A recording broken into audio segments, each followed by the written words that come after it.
একটাই প্রশ্ন, এটা কি আসলেই প্রোপাগান্ডা ছড়াচ্ছে, নাকি আসলেই ঘটনাটা সত্যি, নাকি এটাও আরেকটা কোনো রাজনৈতিক কূটনৈতিক ষড়যন্ত্র? আমরা বাঙালি, আমাদের বাঙালিদের কাছে তারা পুলিশের এসটিএফ একটা ছবি পাঠিয়েছিল, যেটা ছিল ওসমান হাদি ভাই হত্যাকাণ্ডের আসামি ফয়সাল করিম আর সাথে হচ্ছে আলমগীর। এদের দুইজনের এআই জেনারেটেড ছবি তারা আপলোড করেছে। বাঙালিদের কি এত বড়ই বোকা মনে হয়? আমরা কি বুঝি না কোনটা এআই জেনারেটেড পিকচার আর কোনটা রিয়েল পিকচার?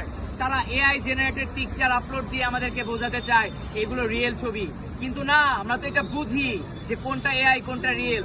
সো আমাদের এখনো মনে হচ্ছে যে হাদি ভাই হত্যাকাণ্ডের জড়িত এই ফয়সাল করিম মাসুদ আর হচ্ছে আলমগীর, এরা দুইজন হয়তো বা ধরা পড়ে নাই। এটা ইন্ডিয়ার কোন একটা ষড়যন্ত্র, এটা হতে পারে ইন্ডিয়ার কোন একটা প্রোপাগান্ডা যেটা বাঙালিদের মাঝে ছড়ানো হচ্ছে। এটা পুরোটাই একটা ফেক নিউজ। এটা যদি সত্যি যদি হইতো, আচ্ছা দেখেন, যেদিন তারা ধরা পড়েছে একজন সাংবাদিক তাদেরকে বলেছিল যে রবিবারের দিন তাদেরকে কোর্টে সোপর্দ করা হবে, কিন্তু ভারতের রাজনীতিতে ভারতের ইসে আপনার আইনে রবিবারের দিন কিন্তু কোর্ট বন্ধ থাকে। সাংবাদিক বলেছিল যে রবিবারের দিন তাকে কোর্টে তোলা হবে। তারপরে আরেকটা সাংবাদিক সে লাইভে এসে বাংলাদেশে ইদেরকে বলছে, গণমাধ্যমকে জানাইছে যে তাদেরকে রবিবারে উঠানো হবে না, তাদেরকে সোমবারের দিন কোর্টে তোলা হবে। তা গত সোমবার কিন্তু চলে গেছে।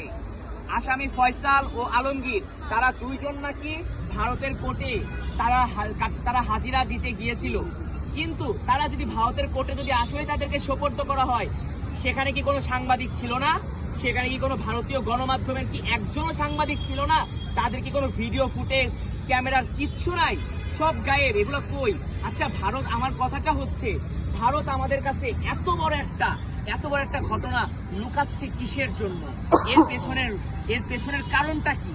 আসলে কি তারা কি কোনো নিরীহ কোনো একটা জাতিকে ষড়যন্ত্র করে ফাঁসানোর জন্য কোনো একটা নতুন শখ হচ্ছে, নাকি অন্য একটা রাজনৈতিক কূটনৈতিক কৌশল? আসলে বুঝতে পারতেছি না। বাট আমার যতটুকু মনে হয়, ভারতরা যে 14 দিনের রিমান্ডে নিয়েছে, এই ভারতের এই 14 দিনের রিমান্ডে তারা হয়তোবা হাদি হত্যার সাথে জড়িত না। বাংলাদেশের এমন কোনো স্পেসিফিক্যালি পাবলিকদের তারা নাম বলবে যারা এই ঘটনার সাথে জড়িত ছিল না। যেমন আমরা কিছুদিন আগে দেখতে পাচ্ছি, এই যে কয়েকদিন ধরে দেখতেছি